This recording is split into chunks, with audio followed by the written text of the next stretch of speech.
In September 2024, I was lucky enough to have Jelle of Growing Bonsai visit me at the Bonsai Retreat.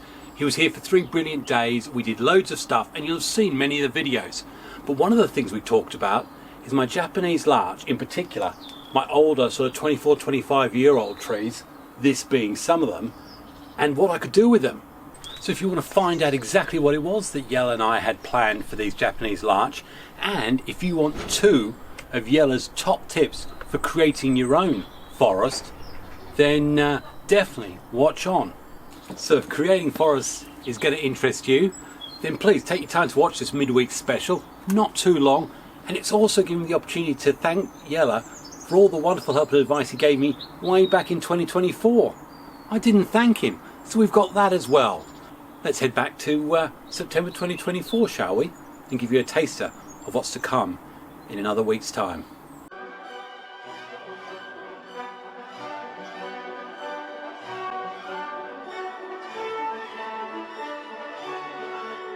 Hi, it's Xavier. Welcome to my bonsai retreat, and I've got myself a bit of a challenge. Well, you know me, that's what I do, I challenge myself. And on this side and on this side, I'm surrounded literally by there's at least 20 Japanese larch. I've decided that I'm going to take all these Japanese larch and put them into a forest group. I'm holding my hands like this because, well, actually I'm going to get my assistant to show you why. Now, I've paid a lot of money for this assistant, and you may get to see him. That is the great Jelle of Growing Bonsai. Say hello, Jelle. Hello, Jelle. And this is the pot that I want to put anywhere up to 19 of my 24-year-old Japanese larch. And as I say, these larches first started their growth cycle back in 2002, and that is not a Japanese larch. Say it's hello, like Jelle. Waiting for trees to grow, this video. So, hopefully Jelle, if I can wake him up quickly enough, is going to help in this process. You need help. You need professional help. Okay, in all seriousness, this is actually the end of what's been 2 very, very packed bonsai days. And Jelle is still hanging in there, despite the fact that the only thing up now are the clouds and a little bit of sun. But before we go to herons tomorrow, which is going to be part of another great video. Are you doing a video on herons? Can I be in it? Of course you can. Great. But let's make it first. But actually, before we came, we said over 6-7 months ago, Jelle was going to come over and help me with this forest. Now, I'm not going to ask him to come over again, but I said, can you go around, find all my larches, and some of these are like this one. This was started in 2001 as a 2-year-old sapling. That makes it 25 years. It's 2024 plus 2. Yeah, okay. Well, yeah, so it's 24 years old, and it's got great structure. But I've reached the point where I want to challenge myself. I've got this great big pot. I saw Jelle did a fantastic video where he went to great lengths designing and planning a forest. And everyone who's watched so far knows that I love doing forests, but like lots of things in my life, I'm not so great at the planning, and I need to get better at that. Well, and do you have 20 larches to choose from if you make a forest? So if not, you might need to source them, you need to find them. And they need to find a way to just put them in a pot, where you get away with a single tree and just put a few rocks around it and the tree will stay in place, or one wire that you just loop around. If you have 20 trees that need to stay in place and upright and in the same direction, it requires a lot of preparation. I mean, I'm absolutely spoiled. I've got at least 12 or 13 of these larches are all 24 years old, including this great big one here. And I mean, my first question to you really is this suitable for a forest plantation? I mean, it's got lovely bark, it's everything. Should I have it singly as a tree, or? Well, that is a choice, of course, right? If you use this as a single tree, it won't have any lower branches, and you really would grow it as a sort of a literati standing empty in the landscape. Yeah. On the other hand, good bark is really nice, because then the forest gets this ancient look straight away, and in the center of your forest you want an old tree. Think of it as not just a forest, but as a little grove. You have a plantation, big tree, has grown up, matured, and started dropping seeds. And one of the seeds landed 50 meters away, and it sprouted, another tree comes up, and you have a main tree and a second tree. And now you have two trees, and both of them throwing seeds. And around they get clumps of trees. So typically what you try to do is get one big old tree and a second tree that is of similar age and size, and then group smaller trees around it. Now what happens if you have a larch? They lose the lower branches if there's a lot of lower growth. So to have a tall tree with nice old canopy and shorter trees around it is actually the basis of a good forest. Now if you look at these trees, they have a nice distribution, but the 4 trees except for this one are all at an equal distance from each other, lined out in a nice square. I'm not going to say it never happens in nature, but it's not feeling natural. So what you want to have is 2 trees that are right next to each other, and then you have a clump of 3, and then you have a little group, but you don't have them nicely aligned. So you really want, if you look from the front, you want to see all the trees, all the trunks individually placed so you can look between them, but they should not be in an equal distance. And that's what you often see with forest.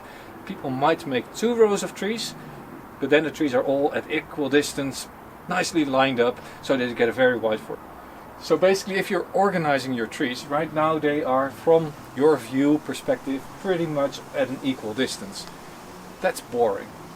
They are not aligned in the same direction this way, but you could say, well, I'm going to place this one much more here, and in fact I'm going to take the roots off and I'm going to plant it right here against the other trunk, and then all of a sudden it becomes more interesting and more dynamic. And if you do that, keeping in mind that your biggest tree is going to be probably at about 1/3 from the edge, Now that's the question. and then you're going to fill up the edge with smaller trees that form that little group, and then you get a little bit of space and you have another tree coming up there with another group. You're already on your way to making it a dynamic group. Do you think I've got the trees that, if I put a bit of thought, I could probably do that with nice aged trees? It's not wasting the trees. I don't think it's wasting the trees at all. Yeah. Now I see this tree here, and I think you've been developing this as a single tree. Yeah, it's been an on and off, again, slow pruning back, and part of me feels like I've created some wiring, so I've sort of differentiated branch levels, and I'm slowly developing it. But there's clearly, I think we can both agree, something missing in terms of key branches, I think. Well, now what you can't see, but which I have seen, it looks really flat, but if you look from the front, it is actually really nicely distributed with sub branches, and with a few bits and bobs of wire you can actually create a lot of diversity in heights of all these branches.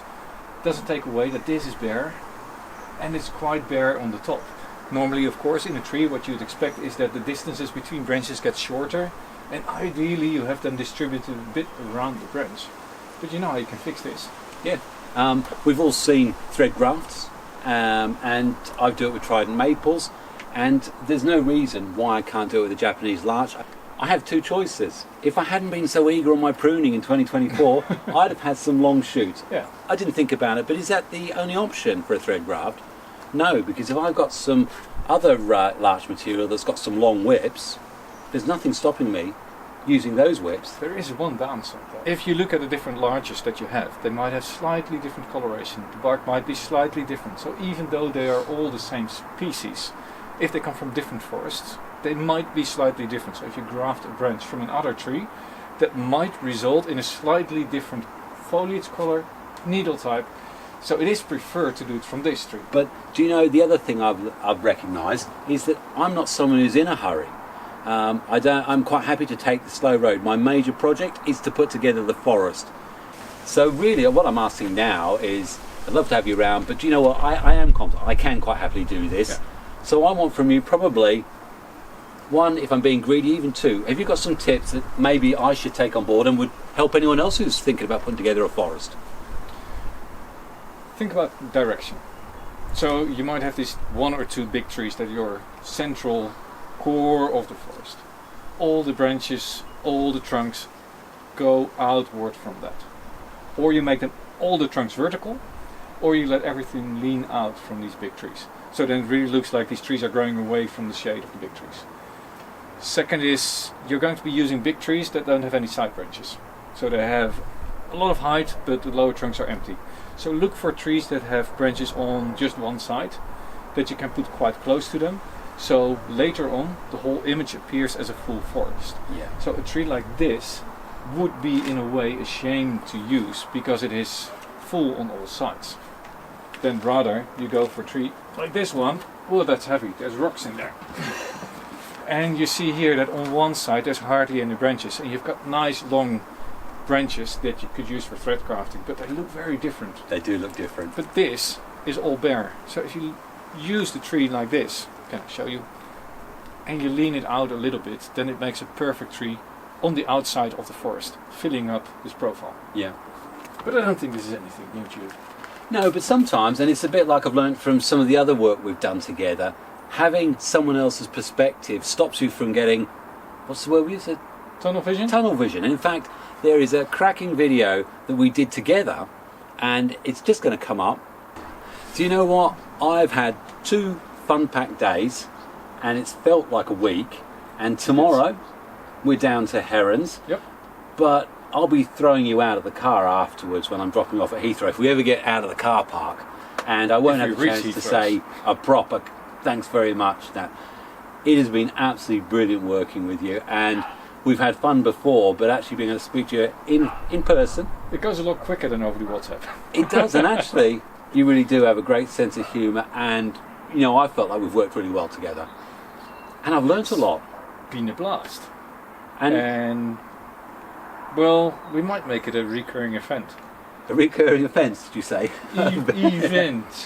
I'm sorry, it's been so cold that my lips have just frozen and I can't pronunciate properly anymore. Pronunciate, that's one of those new words of the week. Anyway, the reason why I have no idea where this clip's going to show, but I've been ever so grateful, and I've enjoyed so much having you here, and hopefully Herons goes brilliantly. I'm sure it will. I'm sure it will. And I'm sure you'll have a really safe flight back, and you told me you're going to have a lovely car journey quite late tonight when you get back. You know what? Maybe I'll sleep in the car park. You know, while you're doing that journey, you can think of me doing a similar journey back from Heathrow up, and you saw how long that took, especially as I got lost. I know. I am really, really thankful that, you know what, you might have seen a video that I'm catching a bus. He actually drove up and down to Heathrow to pick me up, and tomorrow he's dropping me off again. So, great host, great food, absolutely amazing breakfast, Oh, yeah. and super trees. And you could probably Let's do tell this again. we're cold. I mean, Yella's got white fingers and mine are rapidly going. But hey, thanks very much for being part of this journey. If you've enjoyed all the work we've done, then make sure you fill it in the comments. Make sure you put big thumbs up. And this guy Yella knows what he's doing. So if you haven't gone to his channel, And if you're bored, then you need to. Because he's even quite funny sometimes. I know you may not get his humour, but he is quite funny and he's great to work with. So, and he means funny in a good way. I Not do. that he's a bit funny. so anyway, thanks very much. Hey, good to be there. And let's have some fun tomorrow. See you next time. Have fun with the forest. Oh yeah, you were supposed to help me. No, I'm not going to wait around for that. So with those 2 great tips from Yella, it's now time for me to look at some of these, see if I can apply them and create something that will fit nicely into that. So I'm sure that's going to be worth watching next. To make sure you don't miss it, hit the bell notifications, big like, all that sort of stuff.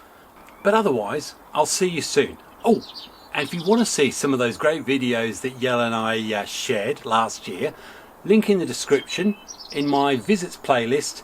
But tell you what, why don't you watch that one, just to whet your appetite. All the best, happy bonsai and God bless. Cheers.